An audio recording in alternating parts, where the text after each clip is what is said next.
Good morning and welcome to this week's IGTV. Today I'm talking about how to say no to your teen in a way that doesn't erupt enormous conflict or they freak out and then you actually end up giving in because you're like dancing on eggshells around them, but you know you need to say no, and this whole jumbled mess that comes up around setting and holding a boundary with your teen when they are very sensitive to hearing the word no.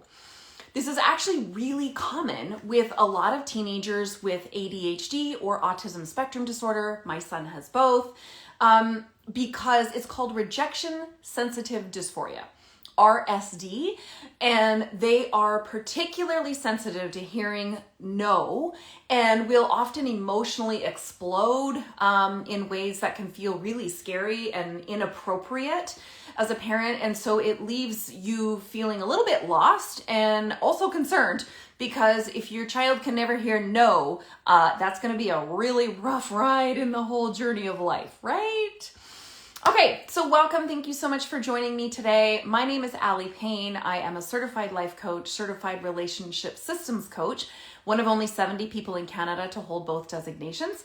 I was a horribly angry, troubled teen, my poor parents, and I have raised two teens into adulthood, my oldest of which has autism spectrum disorder, ADHD, and I also have ADHD. So what I'm going to share with you today is for any of you who, whether your child has been diagnosed or not, but your teenager seems to be extraordinarily sensitive, even entitled or spoiled.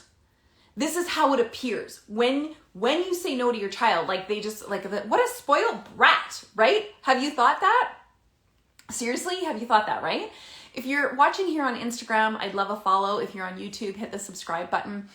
So here's how it unfolds, okay? Now you might have a tween, like an 8-9-year-old whose brain is already beginning some of the hormonal shifts.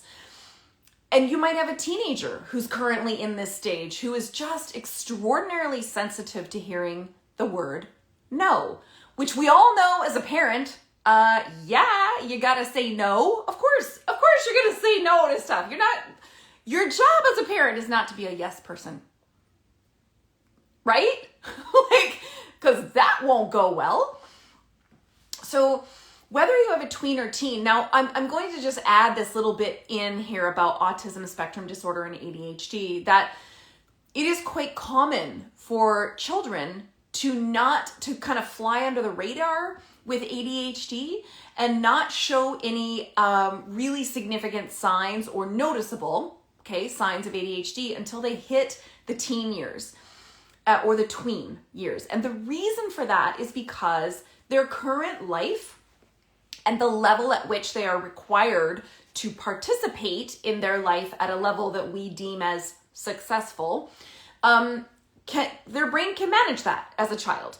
But in the adolescent brain development phase, which is the second and final massive renovation phase in our human lifetime, by the way, it is as equal as a toddler, okay? It's massive. It's not just like a phase. If you heard it's a behavioral phase, that's not what I said. It is a physiological massive process where their brain densifies like 10 times. They get like 4.5 times the capacity for emotion. But nobody's this is when they need your mentorship even more. So when you have a child who might be developing this really powerful emotional reaction to hearing no, it can be, I am not here to diagnose your child, it can be a symptom. Now, RSD, rejection sensitive dysphoria, is often associated with ASD, autism spectrum disorder, okay? It's not always, but it is associated with autism spectrum disorder, okay? It can be a symptom of ADHD as well. So I'm not here to diagnose anybody. I just want you to understand. The more parents that understand, so many parents tell me like, wow, if we had just known that RSD was even a thing, imagine for 1 second, right? Your relationship with your teenager is really conflictual Because you know your job as a parent is to say no.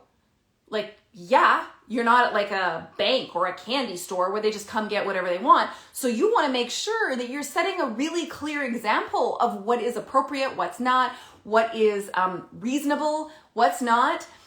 So you're saying no, but when you say no, your child literally loses their ever-loving mind. Like they will turn on a dime and become this unhinged mess. Could be in the toy store, on the floor. It could be your teenager who just asked you for a ride. It could be your teenager that just asked you to buy them a car. It could be your tween who wants to go on a sleepover at 12 and you say no for whatever reason. It can be any reason. There's no rhyme or reason in an adult brain as to when RSD, rejection sensitive dysphoria, shows up, but it is generally very sudden. It is emotionally explosive. And the way RSD, rejection sensitive dysphoria, has been explained is that again, ADHD has generally higher emotion, very emotionally sensitive. They could be extroverted, outward. It could be introverted, okay? Autism can be similar. And when they hear the word no, or they don't get what they want, science has shown they actually feel physical pain. Like it triggers their nervous system, not just their emotional system, their nervous system, such that they feel physical discomfort and pain when they don't get what they want, when they hear the word no. Now, that can be a real challenge as a parent, right?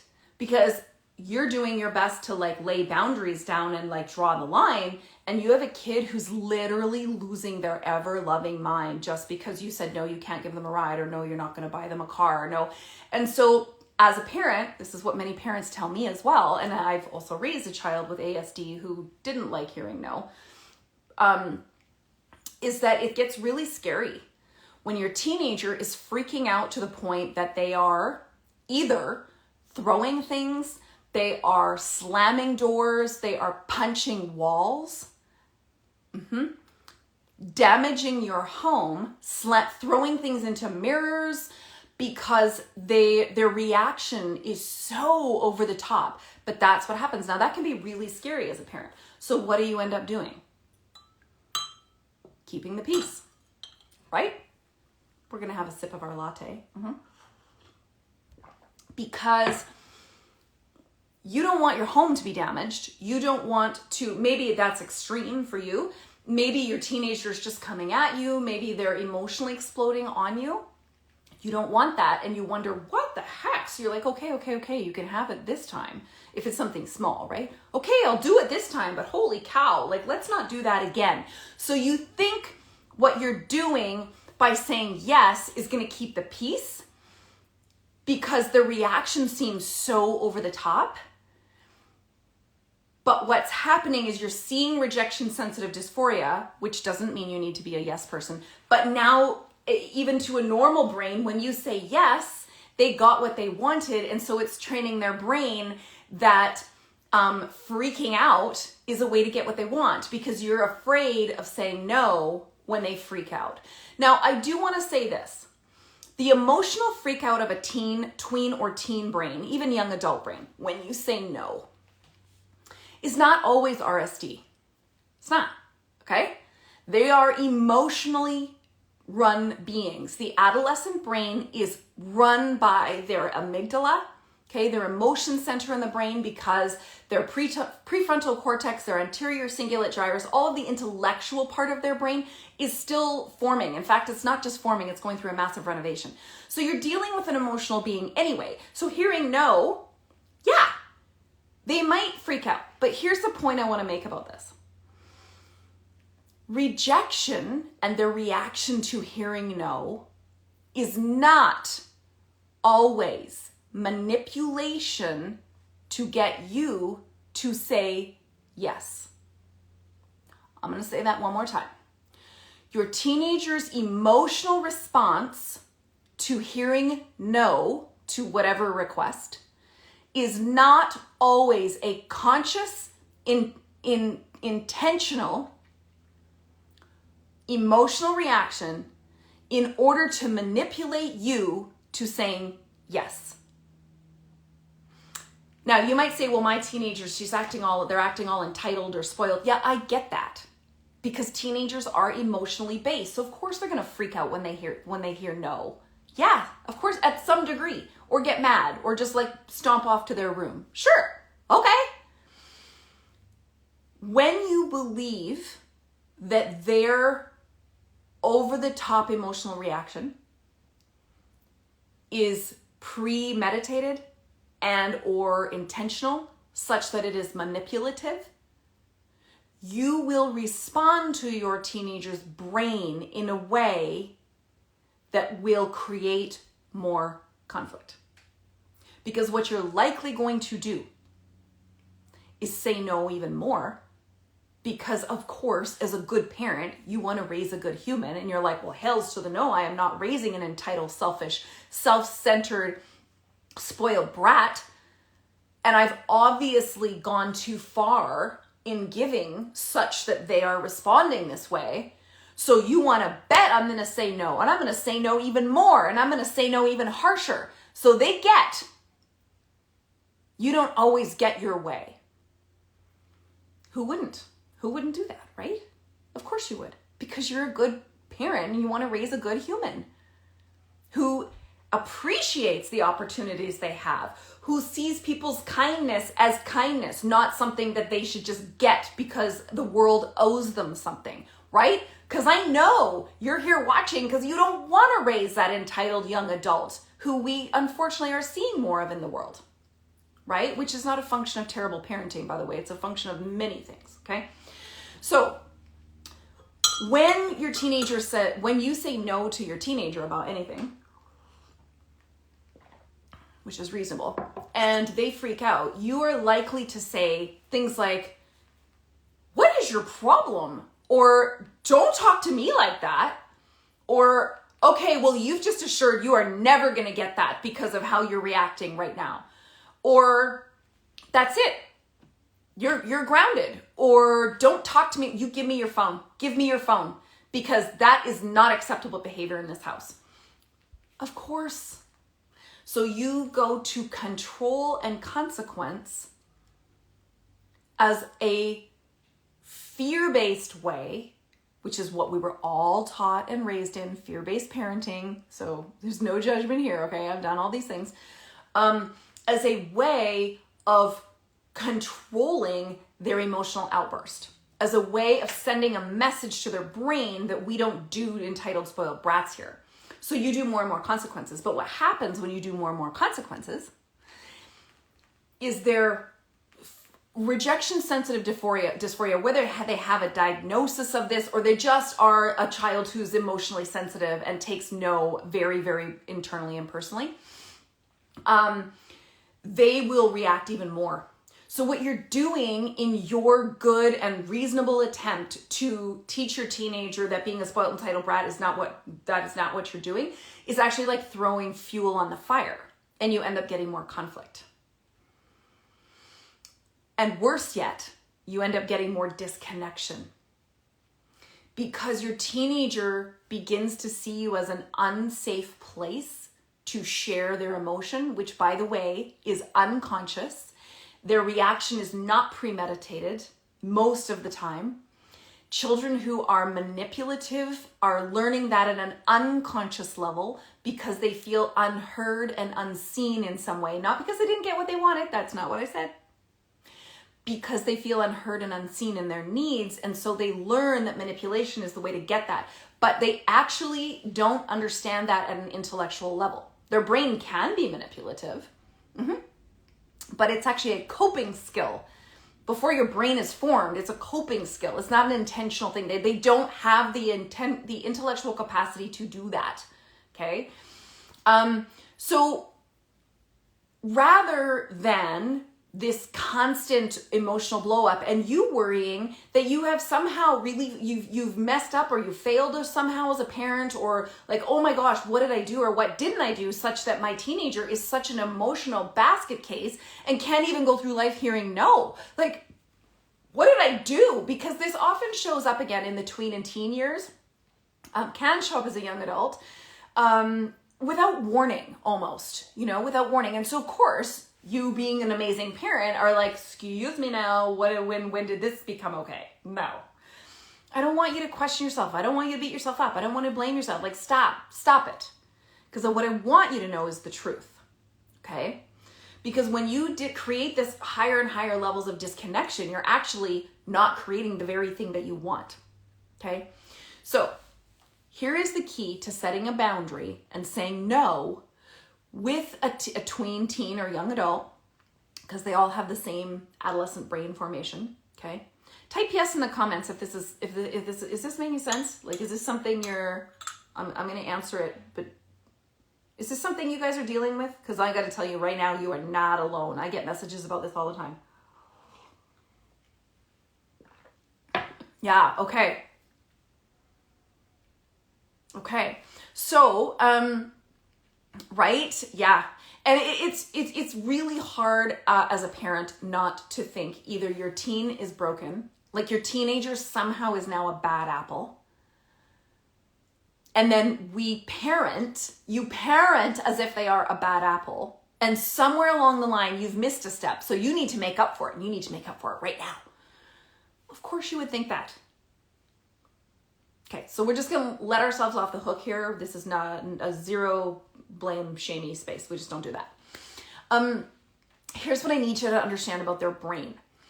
Their brain, when they're asking you for something, okay, it's not just about what they're asking you for. Their brain, because remember, it is emotionally run. They are getting 4.5 times the capacity for emotional experience.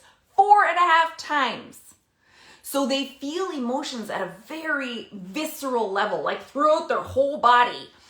And they lack emotional regulation, which does not happen until their brain fully forms, till they're in their 20s. So what you're seeing is simply an emotional reaction. It is not saying you're a bad parent. It's not saying I'm a spoiled child. It's not saying I'm entitled and you're mean. That's what you're hearing. I get it. But I want you to be able to separate what you're seeing and what you're making up about what you're seeing. Because that's the hiccup right there, is the story you're making up about what you're seeing and the physiological scientific reality of what is actually going on, okay? So whether your child has RSD or they're really sensitive to hearing no, what I want you to do is hear them, because there is nothing that is worse in their brain than expressing an emotional need, because anything anybody wants is based on the emotion I want to have when I'm doing that. That's also scientifically proven. We don't do anything in our lives unless there is an emotional benefit. Even if it's destructive, if it's addiction, if it's all of the other things, there's an emotional benefit. We know this scientifically. So when your teenager's expressing that they want something, what they're doing is saying, hey, I want to feel this. Now, they probably can't tell you what that is, because remember, their brain is increasing 4.5 times in their emotional capacity for feeling, and they don't yet have vocabulary or language for that. So you're probably going to get a lot of I don't know. I'm not asking for them to participate in this with you at an adult level. You are here with me. So I'm talking to you at an adult level, okay? So what they're doing is they're expressing an emotional need. It might sound like, I want to go to the mall with my friends. But what they're doing is saying, hey, I really want to experience connection and inclusion and belonging, right? Because they want to go hang out. Okay, so every request has an emotional need underneath. It's not their job to tell you that. It's not your job to ask a million questions like an FBI investigator and figure that out. It's your job to know that, to just understand that, okay? Now, what if, hear me out here, because I get a lot of pushback on this. What if there was a way for you to hold a boundary and not say no and not say yes? This is what I teach in my Empowered Parent Program, Module 3. We go over boundaries and consequences. And we also talk about mental health and ADHD and how we have to, and autism, how we have to approach that.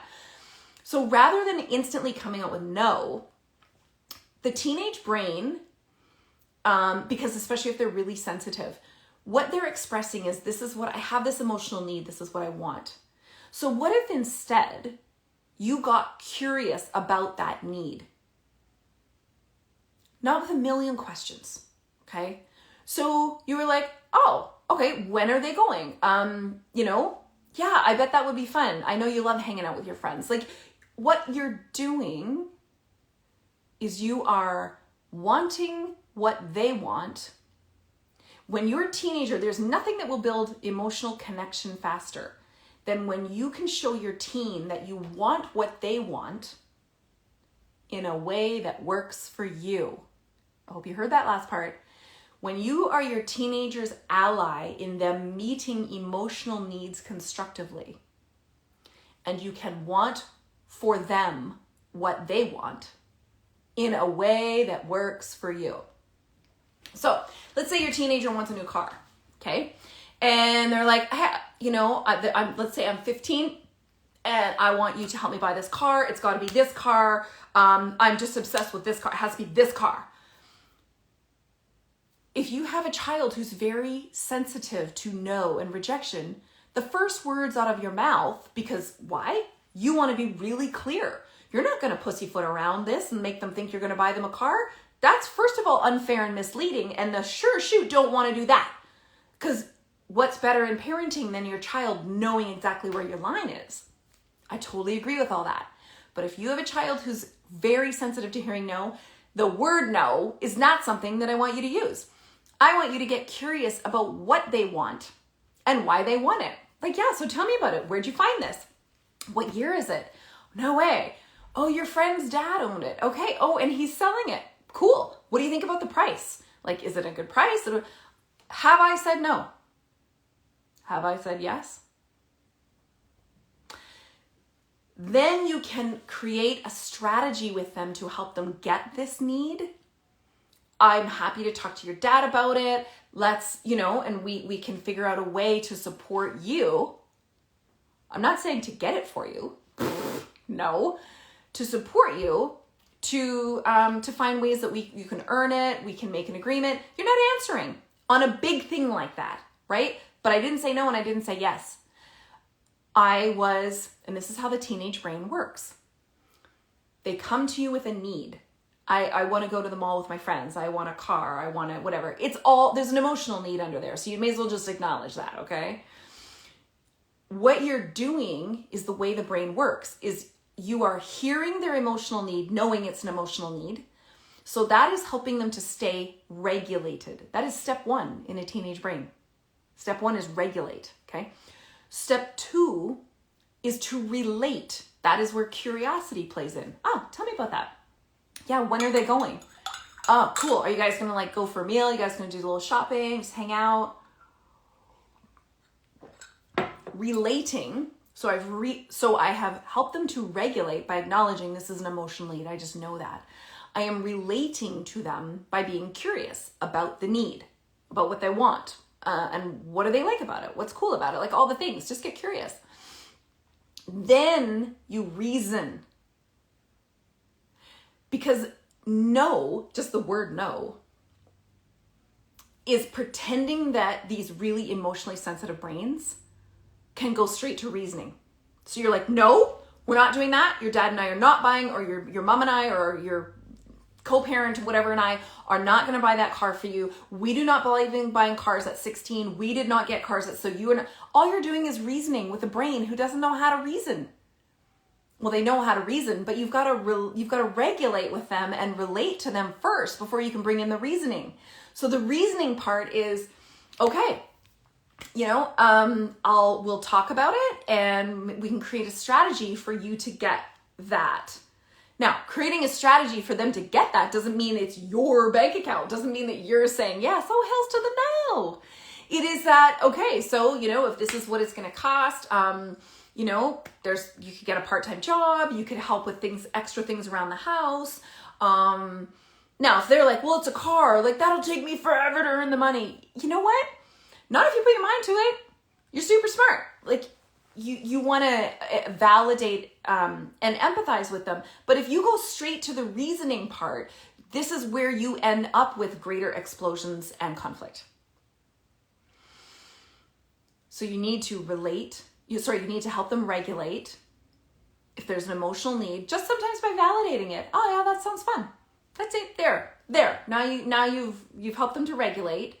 Then you relate by being curious. Then you go to reason.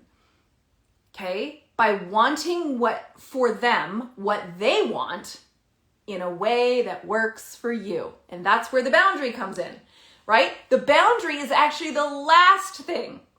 But because as parents, you are a good parent raising a good human being. And this teenage thing, like they're like exercising autonomy everywhere. And all they want is to be right about everything. And they're the boss of their life and you're not the boss of me. So you go straight to the boundary, which probably isn't the kind of boundary you were taught anyway, I'm willing to bet. And this is why it goes off the rails and you get these emotional explosions. And in some cases, you get massive physical outbursts that cause damage to your property that is getting expensive. And so then it has you on your heels, parenting from fear, where you, for the sake of staying safe and keeping your sanity in your house, are saying yes to things that don't feel right for you to say yes to, or parenting from fear of losing control. So you push harder, consequence more, control more. And neither one of those work. They both erode connection. They both erode emotional safety, which is the level at which trust and respect live. They erode communication, where your teenager is going to bring their emotional needs, which is actually a behavior, like they're not talking about the emotional need, they're talking about what they want to do, right? It's going to erode that communication where they stop asking, and instead it increases lying, sneaking out, and sketchy behavior. And I don't want that for you, and I don't want that for them. So if you want my proven strategies for dealing with setting boundaries and a teenager who's very rejection sensitive, and you need to stick handle your way through this to work with their brain, not against it. Now, if you just heard me say coddle, I love you, that's not what I said. This is teaching ADHD, autism spectrum disorder, where RSD is actually real, like very real, the rejection sensitive dysphoria. You are not cuddling them. You are teaching them to identify emotional needs and to create their own healthy strategies to getting it themselves, instead of creating entitlement, which is where they ask for something, they don't get it, and because of their reaction, you're afraid, so you give it to them. That will continue when you use more consequences or just give them what they want out of fear of keeping the peace. So you're actually perpetuating the problem, as opposed to stopping the problem and teaching their brain, you as their mentor and guide, teaching their brain how to regulate and relate and reason on its own. And that is what is so key in your role with your teenager in this adolescent brain development phase. The only problem is nobody told us this. No one told us, right? Yay, us. Joke's on us. It's not really funny. So if you would like more of my proven strategies to stick handle through this RSD, teach their brain that it's okay and they don't need to do this, that no is not going to kill them. In fact, no is part of life. Then either tap on my name. There's a link in my profile. I have a free masterclass you can watch, or just type support below once I get this posted here on Instagram and on YouTube, and I will send you the link. It's a free masterclass, and it has my 3 proven three-step framework for getting through this with way less conflict, way more trust and respect, and connection now and into the adult years. So thanks so much for joining me, everybody. I look forward to seeing you next Thursday. We're talking more about parenting teens. Bye.